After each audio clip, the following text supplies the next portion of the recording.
గుండె నిండా గుడిగంటలు సీరియల్లో అప్కమింగ్ ఎపిసోడ్లో రోహిణి గురించి మొత్తం నిజం ఒక్కసారిగా బయటపడే సమయానికి రోహిణి చేసిన ఆ ఒక్క పనితో కథ సూపర్ డూపర్ మలుపైతే తిరిగింది. రోహిణి ఏకంగా తన తండ్రి అనే క్యారెక్టర్నే మొత్తానికి చంపేసింది. ఇంతకీ అసలు ఏం జరిగింది ఏంటి అనేది ఈ వీడియోలో చూసి తెలుసుకుందాం. రోహిణికి విపరీతంగా ప్రెషర్ పెరిగిపోతూ ఉంటుంది.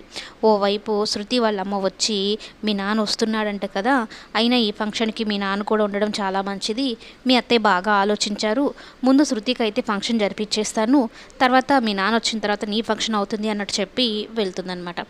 అందులోనూ ప్రభావతి బాగా రెచ్చగొట్టి మనోజ్ని కూడా పంపించి అసలు మీ నాన్న ఎక్కడున్నాడో ఏంటో ఆ ఫ్లైట్ నెంబర్ ఇవన్నీ నాకు ఇస్తే నేను ట్రాక్ చేసి కనుక్కుంటాను, ఎయిర్లైన్స్ వాళ్ళకి కాల్ చేస్తాను, అది ఇది అని చెప్తాడనమాట. అయితే ఏంటి మనోజ్ ఇలా మాట్లాడుతున్నావు, మా నాన్న వస్తున్నారని చెప్పాను కదా, నాకు డీటెయిల్స్ తెలీదు, వస్తున్నాడు అని అయితే చెప్పాడు, నేను ఆ కంగారులో ఆ డీటెయిల్స్ అన్నీ అయితే నేను అడగలేదు, వస్తున్నారు అంత మాత్రం నమ్మకం లేదా నీకు, నేనేదో అబద్ధం చెప్తున్నట్టు మాట్లాడతావేంటి అంటూ రోహిణి మనోజ్ని కసిరి పంపించేస్తుంది.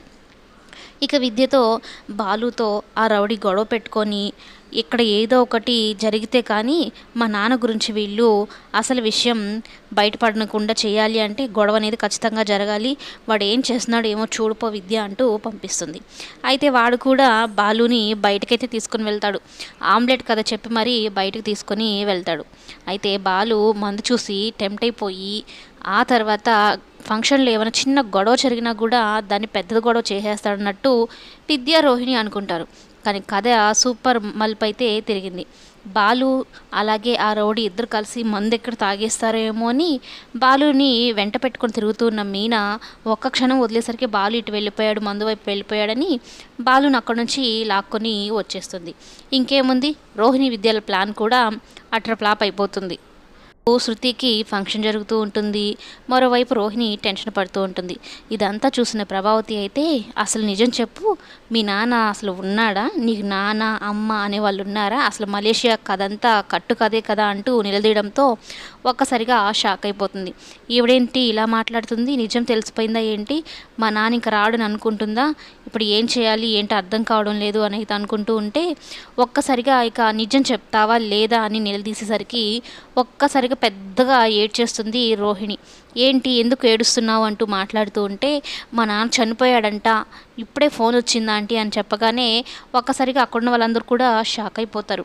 ఏంటి మీ నాన్న చనిపోవడం ఏంటి, ఫోన్ రావడం ఏంటి, ఇప్పుడే కదా విమానంలో వస్తున్నాడు, మలేషియా నుంచి వస్తున్నాడు అని చెప్పావు, కేజీలు కేజీలు బంగారం తెస్తాడని నేను కళ్ళకంటూ ఉంటే నువ్వు మాత్రం చనిపోయాడు అంటున్నావేంటి, ఇదంతా కట్టు కదే, నాకు అర్థమైంది, నువ్వు కావాలని ఇదంతా చేస్తున్నావు కదా అని అంటూ ఉంటే ఈ రోహిణి ఏం చేస్తుందంటే ఈ మధ్యన జరిగిన విమానం క్రాష్ అయింది కదా, దాన్ని అడ్డం పెట్టుకొని ఆ విమానంలోనే మా నాన్నున్నాడు, అందులో చనిపోయాడంట, బాడీ కూడా దొరకలేదంట, మొత్తం కాలి బూడిద అయిపోయిందంట, మా నాన్న చనిపోయాడంట అంటూ కావాలని పెద్ద పెద్దగా ఏడుస్తూ ఉంటుంది.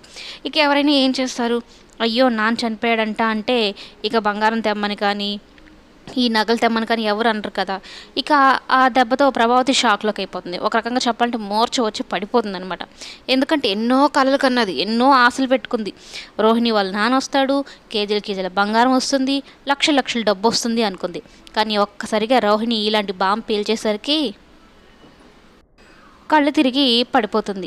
ఇంతకీ ఈ న్యూస్ నీకెవరు చెప్పారు అంటే మా మామయ్య ఇప్పుడే ఫోన్ చేశాడు, నాకేం కాళ్ళు చేతులు ఆడడం లేదు, మా మామయ్య వాళ్ళందరూ అక్కడికి వెళ్ళారంట అంటే మీ మామయ్య వాళ్ళు మలేషియాలో కదా ఉండేది, అప్పటికప్పుడే ఎలా వచ్చేసారు అంటే మా మామయ్య బిజినెస్ పని మీద ఈ మధ్యన ఇండియాకి వచ్చారంట, ఆ విషయం నాకు కూడా తెలియదు, కానీ బాడీ కూడా దొరకలేదంట, ఇప్పుడు నేను సరే పద మనం వెళ్ళి చూద్దాం అన్నట్టు మనోజు ప్రభావతి వీళ్ళందరూ చెప్తే ఇంకెక్కడ చూసేది, కనీసం బాడీ కూడా లేదు, అసలు ఎవరి బాడీ లేదో కూడా కనుక్కోలేని స్థితిలో ఉన్నాయి, కనీసం డిఎన్ఏ టెస్ట్ చేసినా కూడా దొరుకుతాయో లేవో మనకు తెలియదు అన్నట్టు ఇక రోహిణి కావాలని ఇక ఒక నాటకం అయితే సృష్టించి ఏడుస్తూ ఉంటుంది.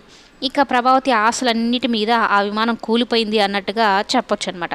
ఇక శృతికేమో ఫంక్షన్ జరుగుతుంది, రోహిణికి కూడా జరుగుతుంది, కానీ బాధలో ఉన్నట్టు ఏడుస్తూ ఉన్నట్టు ఆ ఫంక్షన్ అయితే జరుపుకుంటుంది. ఇక మీద నుంచి అయినా నాన్న గొడవ అనేది ఉండదు. ఇక మలేషియా నుంచి మామయ్య వస్తాడు, మీ నాన్న వస్తాడు, డబ్బులు తెస్తాడు, నగలు తెస్తాడు, గోల అయితే వదిలిపోయింది అని విద్య చెప్పిన ఈ ప్లాన్ ప్రకారం అయితే రోహిణి అందరి ముందు నాటకం ఆడడం జరుగుతుంది. కానీ మరోవైపు బాలు ఎక్కడ గొడవ పెట్టుకుంటాడా, బాలు కారణంగా శృతిని అలాగే రవిని ఇంటికి తీసుకొచ్చేద్దామని ఎదురు చూస్తున్న శృతి పేరెంట్స్కి కూడా పెద్ద ఎదురు దెబ్బే తగిలిందని చెప్పొచ్చు. ఎన్ని రకాలుగా టార్చర్ పెట్టినా బాలు మాత్రం ఎక్కడ నోరు విప్పకుండా నాన్నకిచ్చిన మాట ప్రకారం తన మాటని నిలబెట్టుకున్నాడు. గొడవ అయితే చేయలేదు. తమ్ముడు అన్న ఫంక్షన్లో నేను గొడవ చేయకూడదని మాట ఇచ్చాను కాబట్టి మా నాన్నకి ఇచ్చిన ప్రకారం నేను మాట తప్పకుండా ఉన్నాను. ఈ ఫంక్షన్ సవ్యంగా జరిగేలాగా చేశాను.